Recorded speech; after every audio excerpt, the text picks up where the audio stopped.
Hello everyone, welcome back on my YouTube channel. आज के session में हम डिस्कस करेंगे the payment of gratuity act 1972, जो कि हमारा टॉपिक चल रहा है। ओके, तो प्रीवियस लेक्चर से हमने स्टार्ट किया था पेमेंट ऑफ ग्रेच्युटी एक्ट, जिसमें हमने बात करी थी कि क्या इंट्रोडक्शन है, क्या इसके ऑब्जेक्टिव हैं, क्या इसका स्कोप है। तो ये हम ऑलरेडी अपने प्रीवियस लेक्चर में डिस्कस कर चुके हैं। अगेन एक बार मैं आप इसको रिवाइज कर देता हूँ।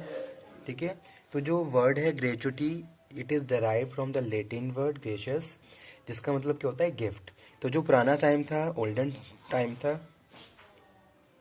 उस time gratuity as a gift दी जाती थी from the side of employer to their employ. कब? जब वो रिटायर होते थे। ओके, उनकी सर्विसेज फिनिश होती थी, उस टाइम उनको एज अ गिफ्ट की तरह इसको दिया जाता था। लेकिन उस टाइम स्टूडेंट कोई भी इसका एक फिक्स अमाउंट सेट नहीं था। लेकिन जैसे जैसे प्रैक्टिसेस बढ़ती गई वैसे वैसे क्या किया, 1972 में ग्रेच्युटी एक्ट को भी फॉर्म किया गया। ठीक है, और एक अमाउंट सेट कर दिया गया कि भाई इतना अमाउंट आपको अपने वर्कर्स को, या फिर जो भी रिटायर हो रहा है, या फिर जो भी ग्रेच्युटी जिसकी बन रही है, उसको आपको देना है। ठीक है, अगर हम ग्रेच्युटी की एक्ट की ऑब्जेक्टिव की बात करें तो ऑब्जेक्टिव यही है कि एक तरीके से सोशल सिक्योरिटी है जो अपने वर्कर्स को हम प्रोवाइड करवाते हैं after the age of retirement या फिर सुपर एनुएशन। ओके, और जो ग्रेच्युटी है, ग्रेच्युटी हर उन ऑर्गेनाइजेशन में एप्लीकेबल है, जैसे कि फैक्ट्री है, माइन है, ऑयल फील्ड है, रेलवे कंपनीज हैं जहां 10 या 10 से ज़्यादा लोग काम कर रहे हैं। ठीक है, कोई शॉप है, कोई एस्टेब्लिशमेंट है, हर जगह ग्रेच्युटी एक्ट 1972 एप्लीकेबल होता है। ओके, इसके बाद हमने कुछ डेफिनेशन डिस्कस करी थी, जैसे कि some important definitions.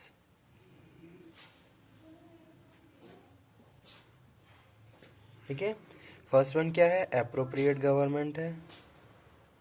Appropriate government हमने डिस्कस कर लिया। एप्रोप्रिएट गवर्नमेंट हम ऑलमोस्ट सभी एक्ट में डिस्कस कर चुके हैं, तो इसमें सेक्शन 2A में काउंट होता है।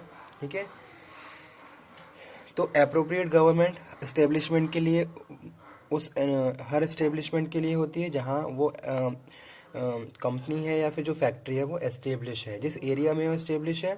ठीक है, लेकिन अगर हम बात करते हैं माइंस की, ऑयल फील्ड्स की, तो इन सब के लिए क्या है, सेंट्रल गवर्नमेंट क्या है, एप्रोप्रिएट गवर्नमेंट होती है। जैसे कि मेजर पोर्ट है, माइन है, ऑयल फील्ड है, रेलवे कंपनी है, तो सेंट्रल गवर्नमेंट क्या है, उनके लिए अप्रोप्रिएट गवर्नमेंट है। ठीक है, उसके बाद नेक्स्ट हमने डिस्कस किया था कंप्लीटेड ईयर। कंप्लीटेड ईयर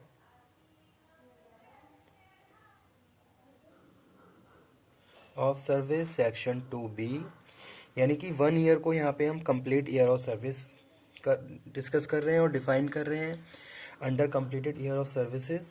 ठीक है, इसके बाद जो डेफिनेशंस रह गई थी पहले उन पे आ जाते हैं, उसके बाद इन सबको डिस्कस कर लेंगे। Okay,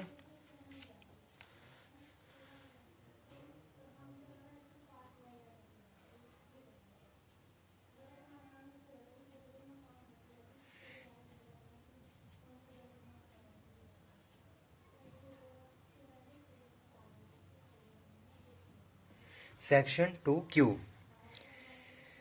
retirement means termination of service of an employ otherwise than an on superannuation. ठीक है, या तो उसको टर्मिनेट कर दिया गया है, या उसका जो एक टाइम पीरियड है वो फिक्स था, जो वो कंप्लीट हो गया है, अदर देन सुपर एनुएशन, तो वो क्या है, रिटायरमेंट है। फोर्थ नंबर पे हम डिस्कस कर रहे हैं सुपर एनुएशन।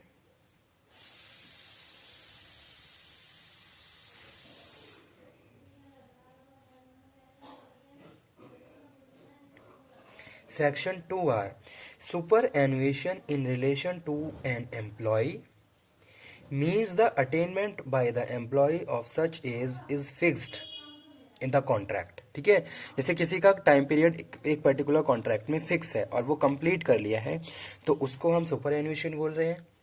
या फिर कोई एग्रीमेंट हुआ जिसका टाइम पीरियड फिक्स हो गया है, और condition of the service as the age of attainment which employer shall vacate the employment, तो उसको हम सुपर एनुएशन में यहाँ पे इंक्लूड कर रहे हैं।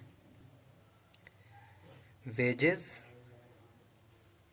Section 2S, wages mean all emoluments which are earned by employees on the duty or leave in accordance with the terms of conditions employment। ठीक है, तो वेजेस क्या है? वेजेस इंक्लूड जो भी वर्कर्स या एम्प्लॉय अर्न कर रहे हैं during on the behalf of their employment, their work और देयर लीव्स, क्योंकि अर्न लीव्स भी होती हैं, तो उसको यहाँ पे हम wages as a wages define कर रहे हैं।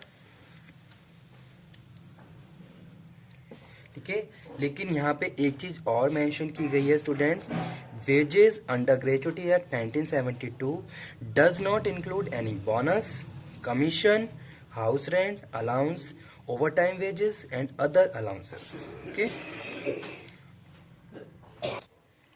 उसके बाद नेक्स्ट डेफिनेशन है continuous service. Continuous service section 2A, for the purpose of this act an employee shall be said to be continuous service for a period if he has for the period been uninterrupted service, including service which may be interrupted on account of sickness, accident, leave, absence of duty without leave। okay, layoff, strike, lockout, session of work, do not due any fault of employee, तो ये सब continuous service में नहीं आते हैं। Okay, तो continuous service a completed 1 year service you have to complete in your organisation, तो उसको हम कंप्लीट कंटिन्यूस सर्विस डिफाइन कर रहे हैं। लेकिन अगर आपने इन रीजन की वजह से ऑर्गेनाइजेशन में कंटिन्यूस काम नहीं किया, जैसे कि कोई सिकनेस है, कोई एक्सीडेंट हो गया, या कोई ले ऑफ, स्ट्राइक, लॉकआउट, इस तरीके की प्रैक्टिसेस हुई हैं, ठीक है, तो वो कंटिन्यूस सर्विस का पार्ट नहीं है। सेकंड हम बात कर रहे हैं where an employee is not continuous service within the meaning of clause for any period of 1 year और 6 month shall be deemed to be continuous service under the employer. Okay, या फिर जैसे seasonal factories होती हैं, ठीक है,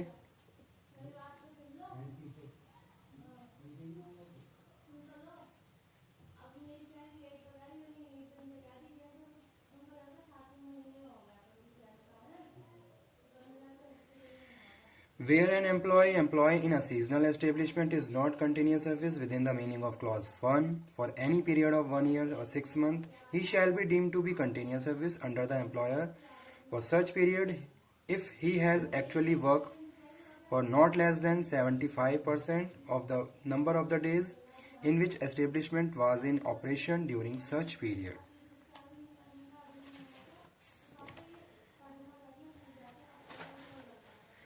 seventh number पे है controlling authority. Controlling authority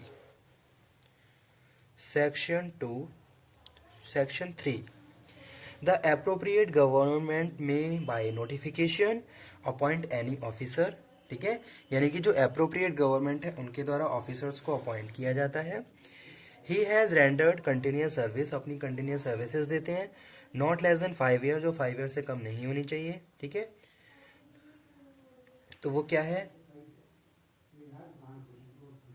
sorry, the appropriate government में by notification appoint any officer to be controlling authority, जो कंट्रोल करता है, who shall be responsible for administration of this act. ठीक है, यानी कि जो कंट्रोलिंग अथॉरिटी है he is responsible to impose all the laws and rules and regulation of gratuity act.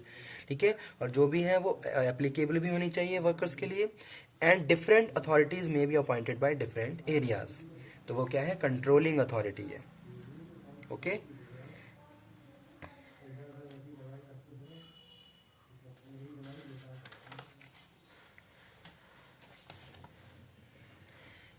Eight number पे हम डिफाइन कर रहे हैं फैमिली को। Section 2G, factory has the meaning, factory को भी डिफाइन कर लेते हैं 9th नंबर पे। फैक्ट्री क्या है, सेक्शन 2G और ये H। Factory has the meaning assigned to in it clause section 2 of the factory act.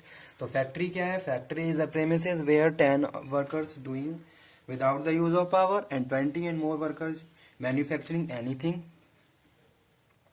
without the use of power and 10 workers manufacturing anything with the use of power। तो वो क्या है? Factory है, कोई भी premises, कोई भी जगह जहाँ 10 लोग पावर को यूज करके कुछ मैन्युफैक्चर कर रहे हैं, या फिर 10 से 20 या 20 से ज्यादा लोग बिना बिजली पावर को यूज करके कुछ मैन्युफैक्चर कर रहे हैं, तो वो एरिया फैक्ट्री में काउंट होता है। ठीक है, according to this act also. Next है फैमिली। फैमिली क्या है?